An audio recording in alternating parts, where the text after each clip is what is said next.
Hello दोस्तों, स्वागत है फिर से आज की एक नई वीडियो में। तो दोस्तों हम लोग का एक्सरसाइज 4.1 खत्म हो चुका था। ठीक, आज हम लोग को एक्सरसाइज 4.2 देखना है। ठीक, तो एक्सरसाइज 4.2 में हमको गुणनखंड विधि और द्विघाती सूत्र का प्रयोग करके हमको बनाना है। ठीक, तो देखिएगा मेरे पास क्या कह रहा है कि मेरे पास क्वेश्चन फर्स्ट है। एक्सरसाइज हम लोग को चालू करना है 4.2। ठीक, तो एक्सरसाइज 4.2 में है क्वेश्चन नंबर फर्स्ट। तो देखिएगा क्वेश्चन नंबर फर्स्ट मेरे पास बोल रहा है कि गुणनखंड विधि से निम्न द्विघात समीकरणों को मूल ज्ञात कीजिए। ठीक, क्या बोल रहा है कि निम्न गुणनखंड विधि से, यानी गुणनखंड विधि हम लोग सीख चुके हैं 8-9 में गुणनखंड विधि था, उससे हम लोग हल कर चुके हैं। ठीक, देखिएगा गुणनखंड कह रहा है कि गुणनखंड विधि से निम्न द्विघात समीकरणों के मूल ज्ञात कीजिए। ठीक, यानी गुणनखंड विधि से हमको द्विघात समीकरण दिया हुआ रहेगा, उसका द्विघात समीकरण यानी गुणनखंड विधि के माध्यम से हमको मूल ज्ञात करना है। कहने का मतलब कि देखिएगा ये द्विघात समीकरण एक दिया हुआ है। ठीक, द्विघात समीकरण के रूप में दिया हुआ है। अब इसको हमको क्या करना है कि गुणनखंड विधि से हमको मूल ज्ञात करना है। मूल कहने का मतलब कि यहाँ से हमको x का वैल्यू फाइंड करना है, जो कि x का वैल्यू 2 आएगा। ठीक, x का वैल्यू फाइंड करना है और यहाँ से हमको x का वैल्यू 2 आएगा। उसी वैल्यू को हमको निकाल देना है, यानी वेरिएबल का मान निकालना है, x का मान निकाल देना है। ठीक, तो देखिएगा हमको मूल ज्ञात करने का 3 सूत्र होता है। ठीक, गुणनखंड विधि और पूर्ण वर्ग बनाने की विधि और द्विघात सूत्र के प्रयोग से। ठीक, तो हमको यहाँ पर बोला है, क्लियर बोल दिया है कि आप गुणनखंड विधि से ही बनाइए। ठीक, तो हमको गुणनखंड विधि से ही बनाना पड़ेगा। अगर कुछ नहीं बोलता, वो डायरेक्ट बोलता है कि मूल ज्ञात कीजिए द्विघात समीकरणों का, तब तो कोई विधि से बना देते। ठीक, जो हमारा पसंद है ऊपर से बना देते। लेकिन बात यहाँ कर रहा है कि गुणनखंड विधि से द्विघात समीकरणों का मूल ज्ञात कीजिए, तो हमको गुणनखंड विधि से बनाना आवश्यक हो जाएगा। ठीक, तो देखिएगा क्योंकि हमको गुणनखंड विधि से हमको मूल ज्ञात करना है, इसलिए कुछ इसका तरीका होता है, तरीका से बनाने का प्रयास कीजिएगा। तो देखिए दिया हुआ है मेरे पास कि x square minus 3x minus 10 is equal to 0 question दिया हुआ है। अब सबसे पहले हम लोग क्या करते हैं, इसको कुछ समझने का प्रयास कीजिएगा। ठीक, अगर हम लोग सूत्र से बनाते तो एक्स स्क्वायर को आगे वाला भाग a रहता है और b यहाँ पर रहता है। ठीक, और c ये वाला रहता है। तो हमको क्या करना है, गुणनखंड विधि से बनाने का प्रयोग है, तो हमको क्या करना है कि माइनस जो 3x है ना, बीच वाला को 2 संख्या में तोड़ देना है। ठीक, जो माइनस का 3x है उसको 2 संख्या में तोड़ देना है, यानी 2 संख्या में कन्वर्ट करना है, जो कि जोड़ने और घटाने के बाद सेम टू सेम आना चाहिए। यानी माइनस का 3x है तो माइनस का 3x आना चाहिए, लेकिन गुना करने के बाद पहला पद यानी पहला पद यानी a और अंतिम पद यानी लास्ट वाला यानी c का मल्टीप्लाई के बराबर आना चाहिए। ठीक, देखिएगा, कहिएगा कि नहीं समझे, हमको फिर से समझाइए। ठीक, तो देखिएगा समझने का प्रयास कीजिएगा थोड़ा सा।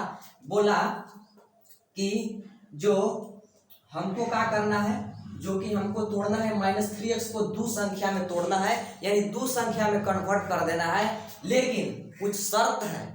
2 संख्या में तोड़ना है लेकिन कुछ शर्त है। पहला शर्त ये है कि जोड़ने और घटाने के बाद माइनस का 3x आना चाहिए। ठीक, यानी इसी संख्या को तोड़ना है लेकिन उस संख्या को जोड़ने और घटाने पर सेम आना चाहिए, यानी माइनस का 3x आना चाहिए। ठीक, तो हम क्या समझे पहला में, यानी कि जोड़ने और घटाने के बाद ठीक क्या आना चाहिए मेरे पास, ठीक माइनस का 3x आना चाहिए। ठीक, अब देखिएगा दूसरा कंडीशन का बोला मेरे पास कि जो गुना करने पर, ठीक गुना करने पर मेरे पास इसका यानी पहले वाला का और अंतिम वाला का मल्टीप्लाई के बराबर आना चाहिए। ठीक, यानी कि 1 से गुना करेंगे 10 में तो बराबर के आ जाएगा 10, और हमको 2 को संख्या वैसा सोचना है, यानी वैसा खोजना है जो कि जोड़ने और घटाने के बाद माइनस 3x आना चाहिए और गुना करने के बाद 10 आना चाहिए। ठीक, माइनस में 10 आना चाहिए, सॉरी यहाँ पर माइनस में 10 आना चाहिए। ठीक, तो उस संख्या आपको सर्च करना है कि किस तरह से हम संख्या खोजें कि जोड़ने घटाने के बाद माइनस का 3x और गुना करने के बाद माइनस का 10 आना चाहिए, यानी इसका मल्टीप्लाई यानी फर्स्ट वाला का मल्टीप्लाई एक्स स्क्वायर का आगे वाला का मल्टीप्लाई अंतिम से मल्टीप्लाई हो, वह संख्या हमको खोजना है कि 2 संख्या में गुना करने के बाद हमको 10 10 एकम 10 आना चाहिए। ठीक, तो देखिएगा हम लोग संख्या को देखते हैं, ये मेरे पास वह कौन सी संख्या है जो कि जोड़ने और घटाने के बाद माइनस का 3x आए और गुना करने के बाद माइनस 10 आए। तो देखिएगा हम लोग संख्या खोजने का प्रयास करते हैं। ठीक, तो देखिएगा हम संख्या ले लेते हैं एगो माइनस में 5, ठीक। देखिएगा माइनस का 5x ले लेते हैं और प्लस का 2x ले लेते हैं, ठीक। देखिएगा भाई समझने का प्रयास कीजिएगा, ठीक। देखिएगा हम क्या बोले कि -3x को तोड़ना है, ठीक। दो संख्या में तोड़ना है जो कि जोड़ने घटाने के बाद मेरे पास माइनस में 3x आना चाहिए और गुना करने के बाद 10 एकम 10 प्लस माइनस माइनस और 10 एकम 10 आना चाहिए, यानी कि माइनस में 10 आना चाहिए, ठीक। तो देखिएगा माइनस गुना करना है इसको, ठीक। यानी जोड़ने और घटाने के बाद मेरे पास माइनस का 3x आएगा, ठीक। तो देखिएगा -5 रुपया कर्जा है, ठीक। -5 रुपया कर्जा है और 2 रुपया प्लस में यानी 2 रुपया भर दिए, ठीक। तो माइनस में तीन कर्जा में रहेंगे अभी और साथ में x है तो x आ तो गया। जोड़ने घटाने के बाद माइनस का 3x तो आ गया, ठीक। जोड़ने घटाने के बाद -3x आ गया, -5x में प्लस 2x कीजिएगा तो माइनस का 3x बचेगा, ठीक। जोड़ने घटाने के बाद तो -3x आ गया। अब गुणों करके देख लेते हैं। अब 5 से गुना कर देंगे 2 में तो 5 गुना के 10 और माइनस प्लस माइनस ये भी आ गया, यानी ये 5 और 2 करेक्ट है मेरे पास, ठीक। साथ में x ले लेना है, ठीक है कि यहाँ पर माइनस का 3x आना चाहिए, ठीक। अब देखिएगा ये 5 और 2 तो मेरे पास संख्या मिल गया।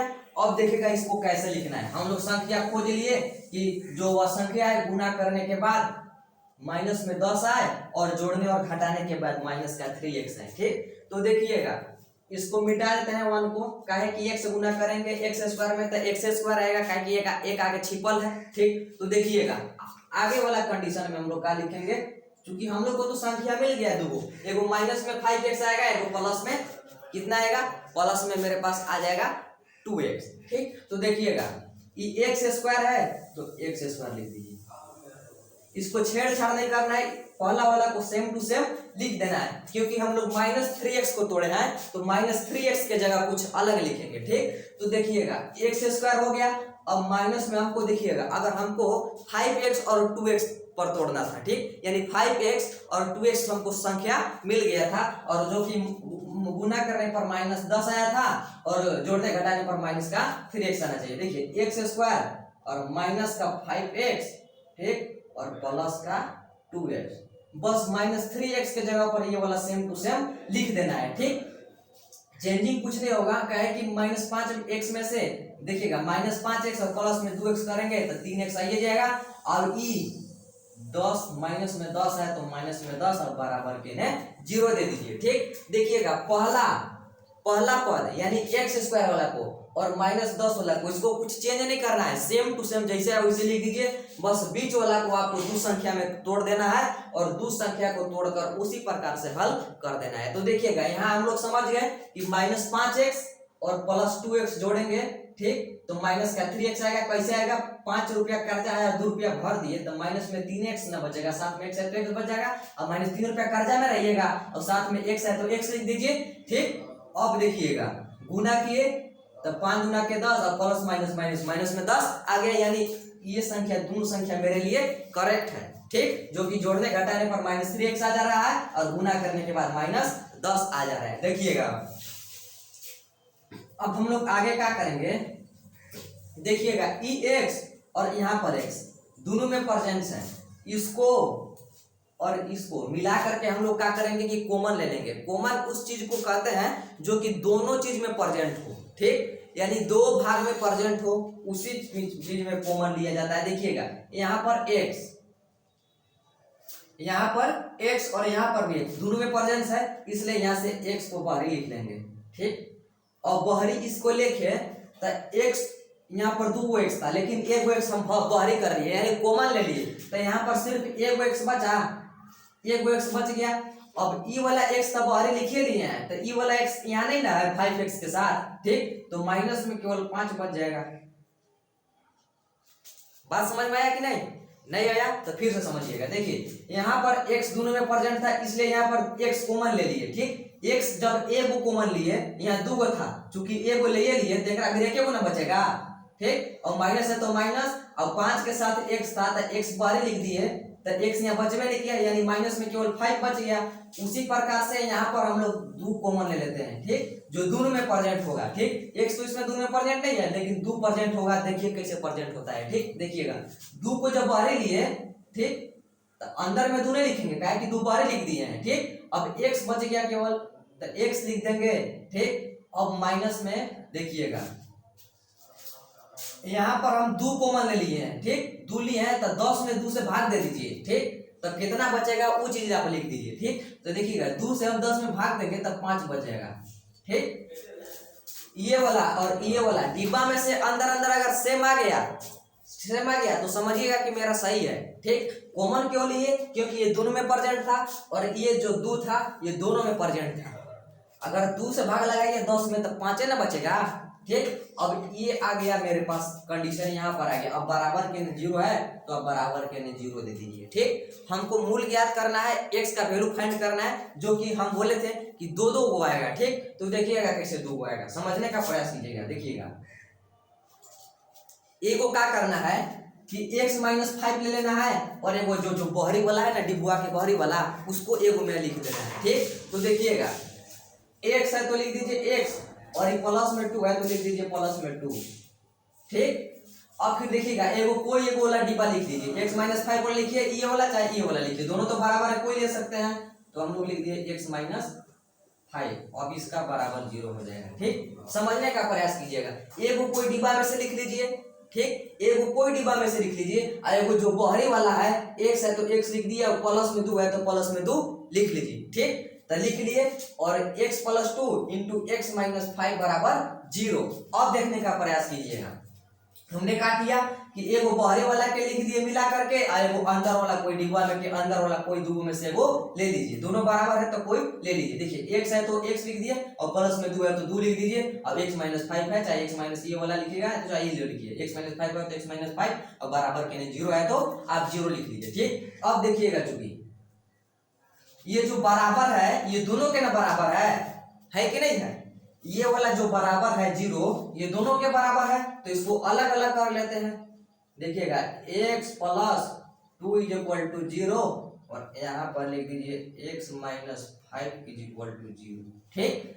अब यहाँ से x का वैल्यू क्या निकल जाएगा, देखिएगा आगे x is equal to, if LHS में और बराबर के n बिकेंगे, ये प्लस में बराबर के n लेंगे, यानी LHS से RHS में लेंगे तो ये प्लस में बराबर के जैसी n आएगा, ठीक, प्लस से माइनस में हो जाएगा, यानी x का वैल्यू यहाँ से क्या निकल गया, माइनस में 2 निकल गया, ठीक। अब देखिएगा ये x ये माइनस में आए LHS, अब RHS में जैसे ले जाएंगे माइनस हो जाएगा प्लस में, ठीक, यानी x के बराबर में जब n बिकेंगे तो ये प्लस में 5 आ जाएगा। अब देखिएगा हम आपको बोले थे कि जो मूल आएगा, ठीक, वो मूल x का वैल्यू यानी 2 आएगा, तो 2 आ गया, ठीक। तो लिख देंगे आंसर, ठीक, कि अतः मूल बराबर, ठीक, अतः मूल बराबर x बराबर, मूल ज्ञात करना है, ठीक। तो लिख देंगे कि चूंकि लिखिएगा यहाँ पर -2,5 यही मेरे पास मूल आ गया, ठीक। लिख लीजिएगा कि अतः मूल बराबर -2,5 यही मेरा आंसर हो जाएगा, ठीक। अब आज की वीडियो में हम लोग इतना ही तक समझने का प्रयास करते हैं, तब तक जय हिंद। आगे वीडियो आगे क्वेश्चन आप बनाने का प्रयास कीजिएगा, सेम क्वेश्चन इसी प्रकार से बनेगा, ठीक। आगे अगर नहीं बनेगा तो हम बताने का प्रयास करेंगे, तब तक जय हिंद। इसी प्रकार से बनाइए, बनाते रहिए, चैनल को सब्सक्राइब कीजिए, सपोर्ट कीजिए, तब तक जय हिंद।